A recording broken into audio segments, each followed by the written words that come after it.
오늘의 사연 시작합니다. 저는 현재 영국에서 어학연수 중인 20대 후반 여성이에요. 어학연수를 하기에는 나이가 좀 많죠? 제가 한국을 떠나 머나먼 타향살이를 하게 된 건 바로 1년 넘게 연애하다 헤어진 전 남자친구 때문입니다. 이건 뭐 거지근성이라고 하기에도 창피할 만큼 찌질한 남자였더라고요. 솔직히 결혼까지 생각할 만큼 당시에는 콩깍지가 시여 사리 분별 못했던 저 자신도 자랑권 하나도 없다고 생각해요. 그럼 지금부터 제가 겪었던 어이없는 이야기를 한번 풀어볼게요. 제 남자친구였던 그놈은 지역에 있는 평범한 회사를 다니는 남자였어요. 처음 만난 건 친구 소개로 만났죠. 제 친구의 초등학교 동창이었던 남자친구는 저와 같은 나이라고 하기엔 무척 동안에다가 50는 센스가 상당히 뛰어난 훈남이었습니다. 연봉은 4천만 원 조금 안 된다고 하는데 물론 30살도 안 된 걸 감안하면 결코 적게 버는 건 아니라고 생각은 합니다. 하지만 그렇다고 또 엄청나게 성공한 것도 아니지 않나요? 남자친구는 자기 잘난 맛에 사는 경향이 심한 남자였어요. 당연히 남자친구를 사랑한다고 믿고 있었을 땐 그런 모습조차 자신감 넘쳐 보이고 자기 주관이 뚜렷하게만 보여서 그게 그렇게까지 치명적인 단점으로 다가올 줄은 몰랐고요.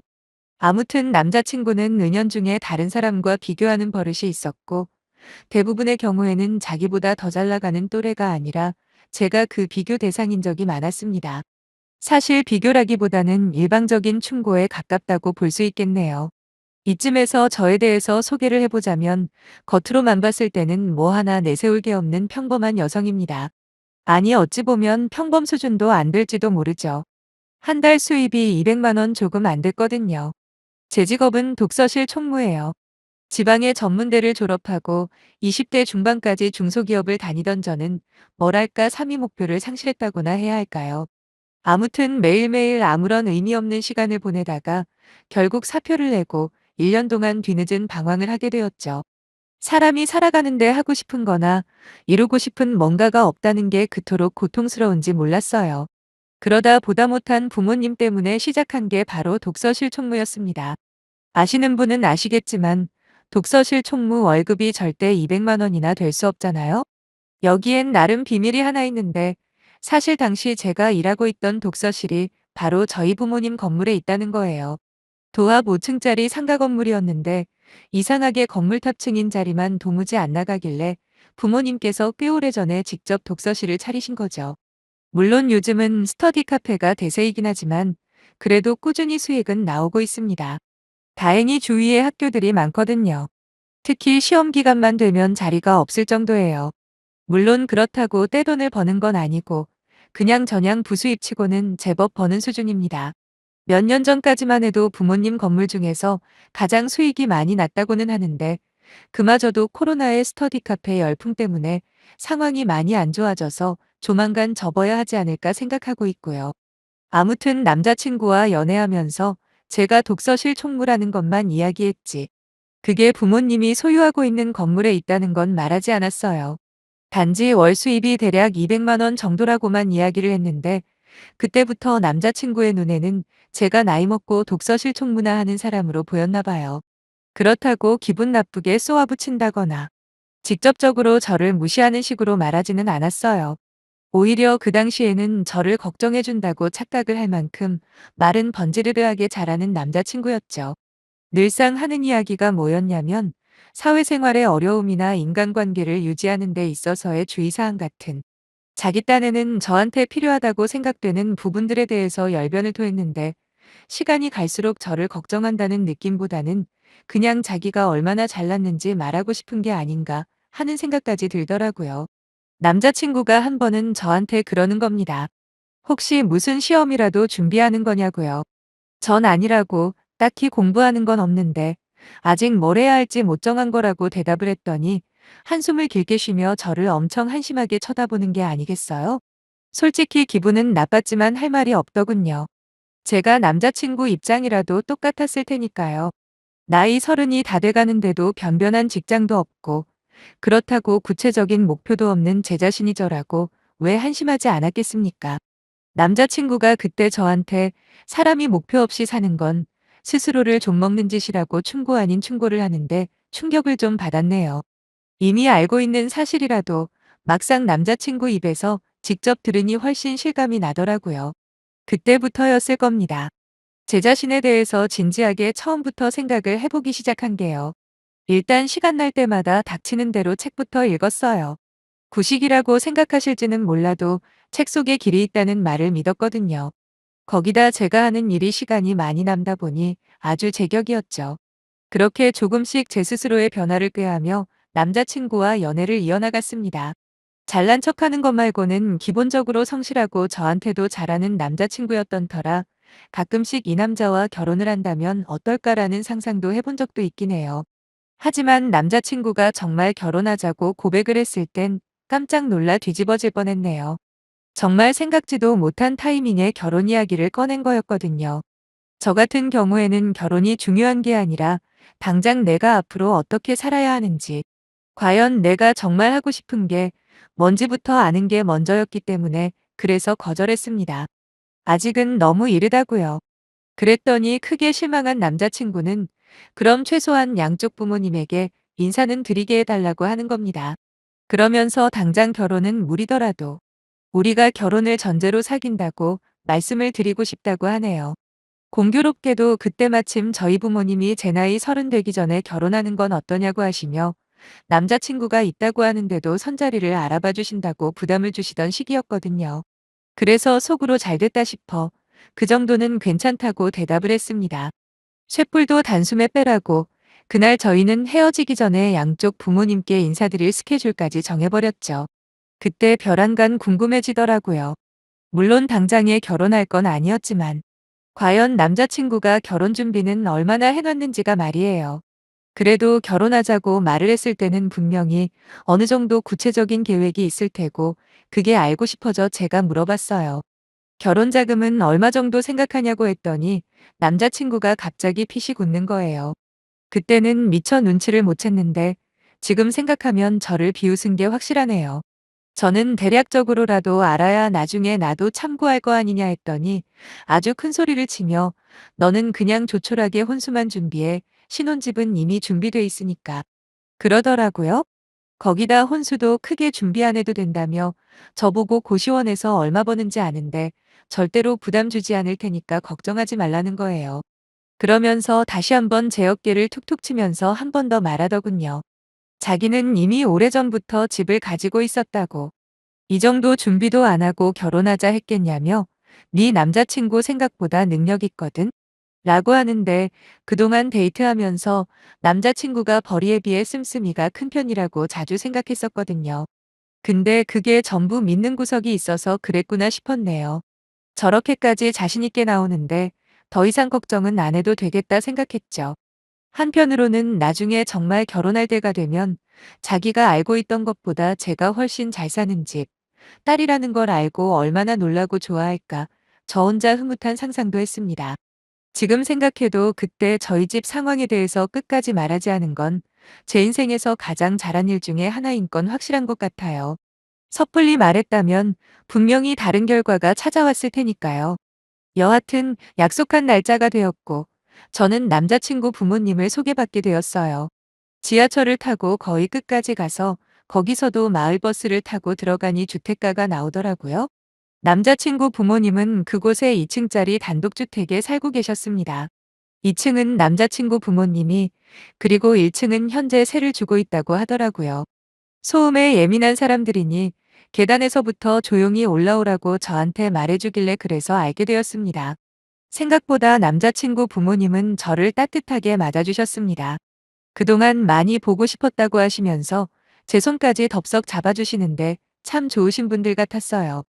하지만 이런저런 일상적인 대화를 하던 중에 결혼 이야기가 나왔고 저는 아직 시간이 많이 있으니 천천히 여유를 가지고 준비하는 게 좋지 않겠냐 뭐 이런 식으로 말씀을 드렸어요.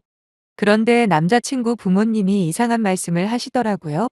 아래층 사는 사람들이 올해 계약이 끝난다고 하시면서 어떻게 될지 모르니 재계약은 1년 단위로 하실 거라고 말이죠. 그리고 들어올 때 전체적인 수리는 못 해주더라도 도배와 장판 정도는 해주겠다느니 도무지 영문 모를 소리 하시는데 제 결혼과 아래층 세입자와 무슨 관련이 있어서 저런 말씀을 하시나 궁금하던 차에 남자친구가 알아서 실토를 하더군요. 지금까지 입버릇처럼 가지고 있다면서 허세를 부리던 집이 바로 이 집 1층이라는 거예요. 충격 그 자체였죠. 여기 올 때까지만 해도 여긴 남자친구 부모님 집이고 다른 곳에 집을 또 가지고 있는 줄로만 알았거든요. 물론 남녀가 만나서 결혼할 때 무조건 남자가 집을 해와야 한다거나 집이 없으면 절대 안 된다는 생각은 아닙니다. 단지 남자친구가 집이 준비되어 있다는 이유로 1등 신랑감이니 뭐니 하면서 자랑을 해왔기 때문에 크게 실망을 한 거예요. 더 이야기했다가는 남자친구 부모님 앞에서 큰 싸움으로 번질 것만 같아서 자리 마무리하고 오는 길에 따로 이야기를 했습니다. 따로 가지고 있는 집이 있는 게 아니라 애초부터 부모님 집에서 같이 살 생각이었냐고 물어보니 아주 당당하게 그렇다네요. 하지만 말은 바로 하라고 엄밀히 말하면 부모님 집은 2층이고 1층은 자기 집이랍니다. 1층이랑 2층이랑 따로 분리된 공간인데 이게 어떻게 같이 사는 거냐며 오히려 저한테 따지면서 요즘 빚 없이 집 가지고 있는 게 얼마나 대단한 거지는 알고나 하는 소리냐 하더라고요. 그리곤 저를 엄청 한심하다는 눈빛으로 보며 그러니 아직도 독서실 총무나 하는 거야? 이러면서 또다시 잘난 척을 하는데 그냥 온몸에 힘이 쭉 빠졌어요. 그랬던 겁니다.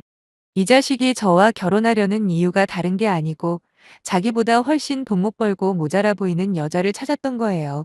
자기도 모아놓은 돈 없고 쥐뿔도 없으니까 시부모 집에 얹혀 살면서도 아무 불만 없이 식모 노릇할 그런 여자로 저를 선택한 거였죠. 제 배경을 모르니까 그냥 독서실 총무의 꿈도 희망도 없이 하루하루 겨우 살아가는 저라는 여자가 얼마나 탐나는 먹잇감이었겠습니까. 이미 이 남자와 더 만날 생각 따위는 사라진 지 오래였고 부모님 건물에 대해 전부 털어놓고 속 시원하게 걷어차주고 싶은 마음이 굴뚝 같더라고요. 하지만 참았어요. 사실 저는 그렇게 생각합니다. 이런 아나무인의 염치도 모르는 인간을 남자친구로 사귄 사람 역시 저 자신이잖아요. 거기다 막말로 제가 이 정도 수준밖에 안 되는 사람이니까 딱 그만큼의 남자를 만난 거라 생각하고요. 누굴 탓하겠습니까? 전부 제가 못난 탓인걸요. 물론 제 배경에 대해서 말해버리면 그 순간에는 속이 시원할 게 분명하죠.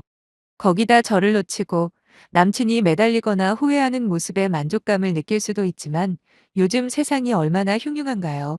더욱이 저런 쓰레기 같은 사고방식에 저를 대놓고 무시하는 남자가 한순간에 눈이라도 돌아버리면 뒷감당은 또 어떻게 하고요. 그때 한참 자기 혼자 열변을 토하던 남자친구가 결정적인 한마디를 하더라고요.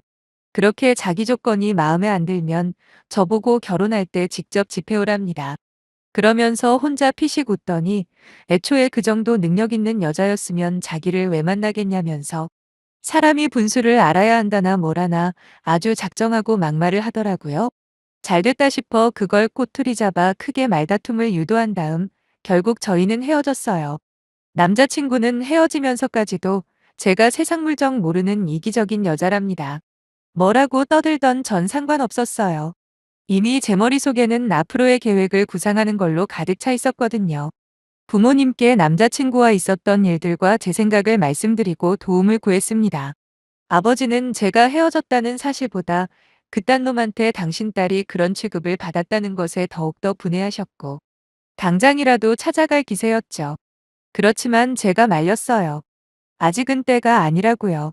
그 후로 일주일 동안 저는 방 안에만 틀어박혀 지금까지 살아온 제 인생에 대해서 처음으로 진지하게 고찰하는 시간을 가졌습니다. 그 사이 저 같은 호구는 찾을 자신이 없던지 남자친구에게 계속 전화와 문자가 왔지만 전부 무시했죠. 문자는 아예 보지도 않았어요. 그런데 차단은 왜 안 했냐고요? 한 번은 꼭 다시 만날 생각이었거든요. 마침내 저는 결단을 내렸습니다. 다른 건 잘 모르겠지만 더 이상 헛된 시간 낭비는 그만하고 싶어서 어학연수를 떠나기로 말이죠. 언어를 배우며 아무도 의지할 데 없는 외국에서 견문을 넓히다 보면 진짜 제가 무엇을 원하는지 알게 될 거라고 믿었거든요. 부모님은 당신들이 도와줄 수 있는 게 많지 않겠냐 하셨지만 단호하게 거절했습니다. 저 혼자의 힘으로 죽이 되던 밥이 되던 부딪혀 보고 싶어서요. 그리고 모든 준비를 마친 후 전 마지막으로 남자친구를 만났어요. 물론 혹시 몰라 부모님에게 미리 이야기는 해놓은 상태였고요. 아무튼 남자친구에게 저에 대한 모든 걸 전부 털어놨습니다. 저희 배경부터 시작해서 헤어진 후로 어떤 생각들을 하고 무슨 결심을 했는지까지 하나부터 열까지 말해줬어요. 처음엔 못 믿는 눈치더라고요. 그래서 부모님과 나눴던 문자들을 일부 보여주니 그제야 표정이 달라지면서 태도가 바뀌더군요. 그 잘난 척하던 모습은 온데간데 없고 어떻게든 저를 잡아보려 온갖 감언이설로 사과도 하고 설득도 시도하는데 별로 놀랍지도 않았습니다. 원래 그 정도 인간인 건 이미 알아차렸으니까요. 제가 그랬어요.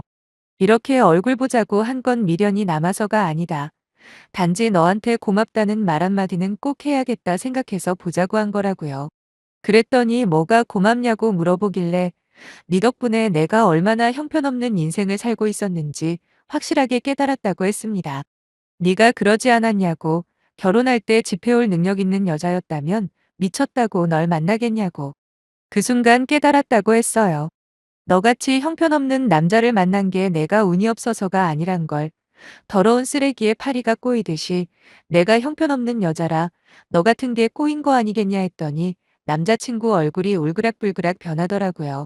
전 아랑곳하지 않고 마지막 말을 남겼습니다. 다시는 너같이 수준 이하의 남자 꼬이지 않도록 열심히 살 테니 부디 너는 네 수준에 맞는 여자 잘 골라서 니네 부모님 집에 평생 얹혀 살길 바란다. 이 말을 끝으로 전 바로 돌아 나왔고 그놈은 그 자리에 멍하니 앉아만 있더라고요. 그게 그놈의 마지막 모습이었고 저는 현재 영국으로 온 지 6개월 정도 되네요. 비록 한국에 있는 부모님도 보고 싶고 음식이며 모든 게 아직은 어색하고 힘들지만 여기서 포기하지는 않을 거예요. 다시 예전처럼 아무런 의미 없이 사는 건 그만하고 싶거든요. 비록 남자친구와 함께했던 1년이라는 시간이 아깝긴 하지만 그래도 그놈이 없었다면 지금의 저도 존재하지 않았을 테니까 최대한 긍정적으로 받아들이렵니다. 앞으로 제가 어떤 인생을 살지는 모르지만 최소한 남한테 무시받을 때 반박조차 못하는 그런 인생은 아닐 거라 확신하네요. 다들 응원 한마디 해주시면 정말 감사하겠습니다.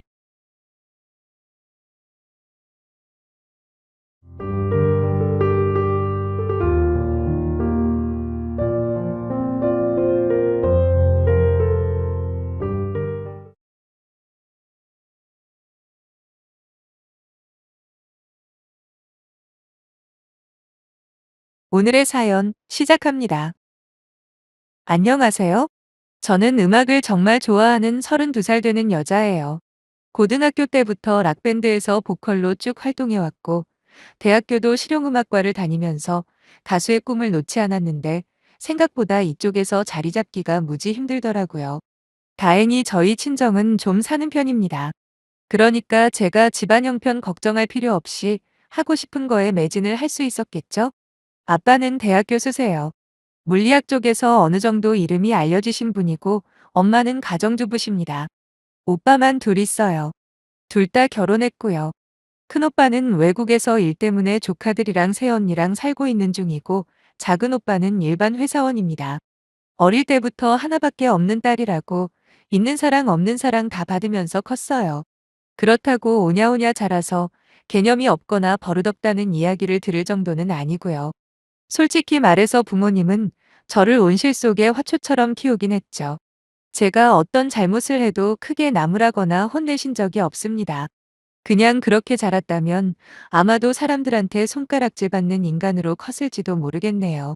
하지만 큰오빠와 작은오빠가 절 가만히 놔두질 않았어요. 늘 잔소리를 멈추지 않았죠. 부모님한테 버릇없이 굴 때마다 혼내기도 하고 나이 많은 어른들한테 예의 없이 굴 때면 여지없이 저는 큰오빠나 작은오빠에게 끌려가 몇십 분을 혼나곤 했습니다. 물론 아빠와 엄마는 그런 오빠들에게 불만이 없지는 않았지만 워낙 오빠들이 논리적으로 반박을 하니 어쩔 수 없이 제 인성교육은 오빠들에게 맡기게 되었어요. 얼마나 오빠들이 보수적인지 대학교 입학할 때까지 전 교복 말고는 치마도 못 입었으니 말 다 한 거죠. 그래도 제가 크게 반항하지는 않았던 건 들어보면 다 맞는 말이었거든요. 물론 어릴 땐 쓸데없는 오기도 부려보고 대들기도 해봤지만 그때마다 번번이 논리로 박살이 나니 나중에는 수긍하게 되더라고요. 지금은 저를 엄하게 키운 오빠들이 고마울 따름입니다. 한 번은 오빠들이 그러더라고요. 제게 유독 엄격하게 대했던 이유가 바로 저의 음악 활동 때문이라고요. 아시는 분들은 아시겠지만 예능 계열 중에 특히나 락밴드 하는 친구들이 심하게 자유분방하거든요. 거기다 일부이긴 하지만 문란한 사고방식을 가진 사람들도 꽤 있고요.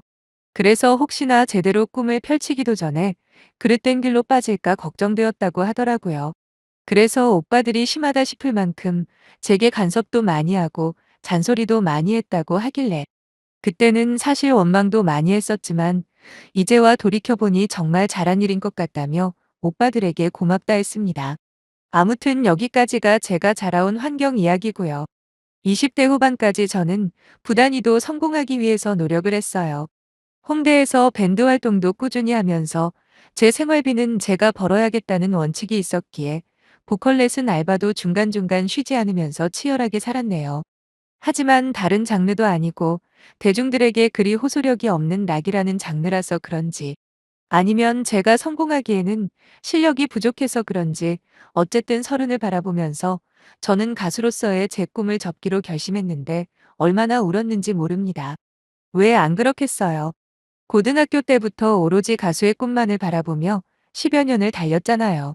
그런데 이제 와서 제 의지와는 상관없이 그만두게 됐으니 말이에요. 하지만 제 성격이 한번 그만두자 마음먹으면 뒤도 안 돌아보는 편이거든요. 그래서 그때부터 다른 일을 알아보기 시작했죠. 그런데 막상 찾아보니 제 나이에 그리고 제 스펙에 할 만한 일이 딱히 안 보이는 겁니다. 제가 그나마 잘하는 거라고 해봐야 노래하는 거랑 영어뿐인데 이게 매치가 안 되잖아요. 노래와 영어라니요.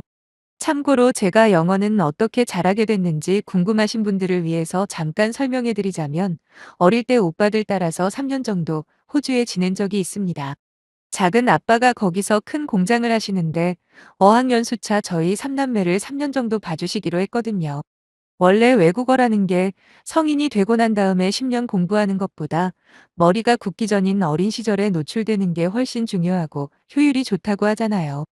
그 뒤로 한국에서 지내면서도 어릴 때 한번 습득해 놓은 영어 실력은 줄지가 않더라고요. 거기다 락 음악 자체가 대부분 영어로 된 노래고 홍대에서 활동하는 밴드들 중에 외국인들 숫자가 꽤 되거든요. 그래서 그 친구들과 어울리기도 하고 노래도 영어 노래만 대부분 부르다 보니 웬만한 원어민 수준은 됩니다. 근데 문제는 그렇다고 영어로 먹고 살기에는 여러모로 애매하다는 거예요. 일단 제 전공이 실용음악이라 학원 강사를 하기도 애매하고 지금 나이에 과외로 먹고 사는 것도 말이 안 되고 말이죠. 그래서 그렇게 한참을 고민하고 있던 그때 남자친구가 결혼 이야기를 꺼내더군요. 2년 넘게 연애한 친구인데 저희 공연을 보러 왔다가 제게 관심이 생겼다며 따라다니길래 저도 싫지는 않아서 처음엔 가벼운 마음으로 사귀기 시작했죠. 그런데 알면 알수록 제법 괜찮은 남자더라고요. 제가 꿈을 포기하고 일반 직장을 알아보는 그 즈음에 남친은 다니던 직장에서 승진을 했고 나이도 저보다 2살이나 많았던 그 사람은 더 이상 늦추기 어렵다면서 청혼을 하더라고요. 그러면서 제게 결혼을 하고 나서 할 일을 천천히 찾아보는 게 어떻겠냐 제안을 했습니다. 저는 가족들과 상의 끝에 결혼을 결심했고 상견례부터 결혼식까지 일사천리로 별 문제 없이 진행했네요. 아빠는 우리 딸이 언제 커서 시집을 다 가는구나 하시면서 혼수 빵빵하게 해주셨고요. 예단이며 예물까지 그야말로 제대로 갖춰서 결혼을 했습니다. 정말 감사했죠. 가수라는 꿈만 꾸며 살던 제가 돈을 모아봐야 얼마나 모았겠어요. 사실 남친이 결혼 이야기를 꺼낼 때까지만 해도 전 결혼에 대한 그 어떤 생각도 없던 상황이었거든요. 아마 제 꿈을 포기한 상태가 아니었으면 남친이 결혼하자 했을 때 단칼에 거절했을지도 모르겠네요. 여하튼 그렇게 결혼 생활을 시작하고 한 달도 안 되었을 때 시어머니가 시동을 거는 겁니다. 일단 저를 보면 제일 처음 꺼내는 말은 항상 너 언제 일할 거냐? 일은 알아보고 있냐? 였어요. 기분이 나빴지만 결혼 초이기도 하고 또 어차피 일은 무조건 하려고 생각하고 있었으니 그저 알아보고 있습니다. 라고만 대답하고 넘기곤 했어요.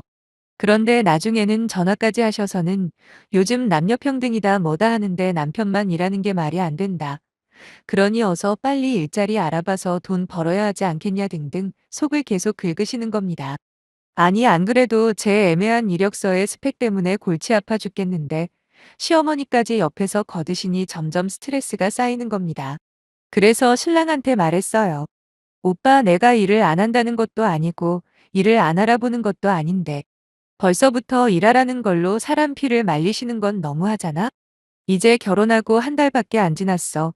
오빠도 나한테 그랬잖아, 결혼하고 천천히 일 알아보라고 말이야. 근데 지금 이게 뭐야? 내가 직접 나서기 전에 오빠가 중간에서 잘 좀 해봐. 라고 좋게 말했습니다. 그런데 신랑은 자기가 나서는 건 정도가 아닌 것 같다며 저보고 알아서 흘려들으라고 하는 겁니다. 자기는 끼어들기 싫다는 거죠. 그때의 배신감이란 정말 이루 말할 수가 없더군요. 결혼하자고 할 때는 그렇게 다정한 척 하던 인간이었거든요. 결혼하고 제대로 된 일자리 찾을 때까지 집에서 푹 쉬어도 된다는 식으로까지 말하면서 사람 꼬셔놓고 이제와 시어머니가 난리치는 건 모른 척 하겠다니 저는 더 이상 말 썩고 쉽지도 않고 다른 대안이 있는 것도 아니고 해서 그냥 편의점 아르바이트라도 시작했습니다. 알바하면서 보컬 레슨 자리도 알아보고 영어 과외 전단지도 돌리면서 지냈는데 진짜 웃긴 게 편의점에 다니기 시작하면서 시어머니의 잔소리가 딱 그쳤다는 거예요. 무슨 일이던 하기만 하면 시어머니 기준에는 문제가 없다는 소리죠. 신랑의 월급은 세금 제하고 400 중반으로 벌이가 괜찮은 편입니다. 그렇다고 제가 돈을 막 쓰는 사람도 아니고 또 그럴 수도 없고요. 왜냐하면 신랑이 경제권을 손에 쥐고 있으면서 저한테는 생활비만 딱 주고 나머지는 자기가 알아서 적금 들고 투자하고 그러거든요. 어차피 저도 나중에 일을 하게 되면 돈을 벌 텐데 그 돈은 제가 전부 관리할 계획이어서 그때를 생각하고 신랑한테 그러라고 했습니다. 근데 편의점 알바를 하면서 잠잠해졌던 시어머니의 잔소리가 다시 시작된 건 얼마 지나지 않은 어느 날의 사건 때문이었는데 그날 시골에서 가져오셨다며 딱 봐도 상태가 좋아 보이는 굴비를 가지고 오신 겁니다. 맛있긴 맛있더라고요. 분위기 좋게 식사를 마치고 남편이 자연스럽게 설거지를 하러 싱크대 앞에 섰자마자 뒤에서 시어머니의 불호령이 떨어지더군요. 지금 뭐 하는 거니? 밖에서 힘들게 돈 벌어오는 남편한테 설거지 시키는 법이 어디 있어? 혹시 다른 집안일도 시키는 거 아니야? 하면서 저한테 막 뭐라고 하시는데 저도 기분 나빠서 한 소리 했습니다. 매일 하는 것도 아니고 가끔씩 저 힘들 때만 도와주는 건데 그게 뭐가 잘못된 거냐 하면서요. 그랬더니 시어머니는 더욱더 화가 나셔서는 네가 힘들긴 뭐가 힘드냐. 꼴랑 돈 같지도 않은 돈 벌어오면서 유세 떠는 거냐. 그 돈 벌어서 누구 코에 붙일 거냐 등등 진짜 미리 준비라도 하신 것처럼 쉬지도 않고 저를 몰아세우는 겁니다. 그런데도 신랑은 멀뚱멀뚱 보고만 있고 아무것도 안 하더군요. 진짜 그 어떤 행동이나 말도 안 했어요. 그날 저는 처음으로 짐 싸서 친정에 갔네요. 아빠와 엄마는 당연히 난리가 났습니다. 어차피 제 일이니 그동안 웬만한 건 다 숨기고 말씀 안 드렸거든요. 결혼하고 편의점 다니는 것도 말 안 했고 시어머니가 일 안 한다고 사람 취급 안 하는 것도 말 안 했습니다. 저 혼자 해결하려고 했죠. 괜히 말해봐야 걱정만 끼쳐드린다고 생각해 아무 내색하지 않고 연락 오면 잘 지낸다고만 했는데 그래서 더 충격이 크셨나 보더라고요. 평소 점잖기로 소문난 아빠는 당장 찾아가서 가만히 안 둔다며 난리를 치셨고 엄마는 저를 붙잡고 울기만 하셨습니다. 다음날 신랑이 저 데리러 친정으로 찾아와서 싹싹 빌더라고요. 몇 시간 동안 훈계를 하신 아빠가 마지막으로 기회를 준다고 하셨어요. 한 번만 더 이딴 말도 안 되는 짓거리를 하거나 그걸 가만히 보고만 있는다면 그냥 이혼시킬 거라고 말하시며 제게도 엄중하게 경고하셨죠. 사돈네가 그렇게 돈 때문에 난리시니 매달 200만 원씩 제게 주신다고요. 그러면서 당장 편의점 알바 때려치우고 딱 1년 안에 자격증도 따고 뭐든지 취업에 도움이 될 만한 거 다 준비해서 제대로 된 직장 잡으라고 하신 아빠는 그때까지 절대 아이도 가지지 말라고까지 하셨네요. 신랑이 옆에서 볼멘 목소리로 아이 문제까지 간섭하시는 건 선 넘으시는 것 아니냐 했다가 괜히 된 소리 한 번 더 듣고요. 그렇게 대충 마무리가 되는가 싶었는데 며칠 후 외국에 있는 큰오빠가 전화를 했더라고요. 아마도 엄마한테 제 이야기를 들었나 봐요. 전 또 엄청나게 야단을 들을 각오를 하고 있었는데 오빠는 의외로 괜찮냐며 다정한 목소리로 저를 달래주는 거 아니겠어요? 평생 봐왔던 엄하기만한 큰오빠의 모습이 아니라서 얼마나 어색하고 당황했는지 모르겠네요. 그러면서 저한테 연락처 하나 보내줄 테니 당장 만나보라고 하는 겁니다. 오빠네 회사의 주거래처의 전화번호였는데 자기가 이미 마련해놨다면서 거기에 통역 겸 회의를 맡아서 진행하는 자리가 비었다고 저보고 한번 해보라더라고요. 처음엔 거절을 했어요. 그렇잖아요. 그냥 영어 통역도 자신이 없는데 회의를 진행하라니요. 거기다 무슨 업무인지도 모르는데 안 그래요? 그래서 저는 계속 거절했더니 오빠는 화를 내면서 분하지도 않냐고 하는 겁니다. 처음 기회는 자기가 줄 테니 무조건 부딪혀 보라던 오빠는 모르는 게 있으면 쪽팔리더라도 그때그때 물어보고 시간 날 때마다 짬짬이 영어 공부, 업무 관련 공부 등 이악 물고 따라잡아서 무조건 그 회사에 버티라고 하더군요.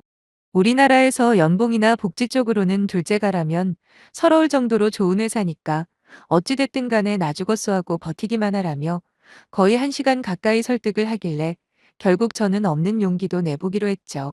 그리고 신랑에게 말했습니다. 근데 웃긴 건 신랑도 그 회사에 대해서 어느 정도 들은 바가 있는지 저보고 무조건 일주일 안에 잘릴 거라며 비웃더군요. 거기다 더 황당한 건 시어머니까지 제게 내 평생에 낙하산으로 들어간 인간치고 제대로 된 인간 못 봤다. 들어보니 대기업 수준이라던데 네 주제에 무슨 대기업이야. 이렇게 비아냥거리며 온갖 저주를 퍼붓는데 순간 전 바로 신랑을 노려보며 물어봤어요. 내가 볼 땐 지금 오빠가 끼어들어야 할 타이밍 같은데? 라고 말이에요. 분명히 저희 집에 와서 미안하다고 빌면서 약속한 게 이런 상황이 발생했을 때 중간에서 가만히 있지 않고 나서서 중재한다고 한 거잖아요. 그런데 신랑은 그런 약속을 언제나 했냐는 듯이 끼어들긴 뭘 끼어들어 엄마가 틀린 말 한 것도 아닌데 라는 겁니다. 그때 제 마음속에 작은 그릇 하나가 쨍그랑하며 깨지는 느낌이 들었네요. 신랑을 똑바로 쳐다보며 그래 어머님이 맞는 말 하신 건데 내가 괜히 또 오바하나 보다 그렇지? 라고 했더니 아무 말 안 하대요. 무언은 긍정의 표시 아닙니까? 그래서 아무래도 우린 아닌 것 같다. 어머니도 계시는데 잘 됐네. 우리 그냥 이혼하자. 했고 시어머니도 지지 않고 한마디 보태시더군요. 이혼하면 네가 손해지. 우리 아들이 손해볼 것 같냐?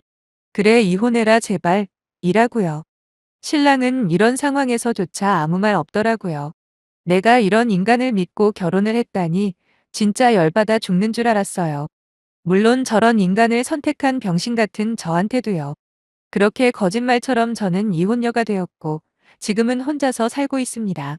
현재 다니고 있는 회사 근처에 있는 30평대 오피스텔에서 혼자서 아주 여유롭게 말이죠. 어떤 회사냐고요? 바로 큰오빠가 소개해준 그 회사예요. 이혼 서류 접수하고 출근을 하기 시작했는데 상황이 상황인지라 1분 1초도 아껴가며 일과 공부에 매진했습니다. 실제로 하루에 4시간도 안 자고 매일 업무 공부에 일 마치고 집에 돌아오면 늦게까지 영어 공부를 했죠. 어쩔 땐 집에 와서 샤워도 할 기운조차 없어 그냥 쓰러져 잔 적도 한두 번이 아닙니다. 조금이라도 나태해질 때마다 진행 중이던 이혼 생각만 했어요. 이대로 포기하면 절대로 안 된다는 오기가 생기더라고요. 지금은 퇴근하고 혼자서 영화도 보러 다니고 근처 맛집 투어도 다닐 여유가 생길 만큼 업무에 적응했고 회사에서도 확실하게 자리를 잡았네요.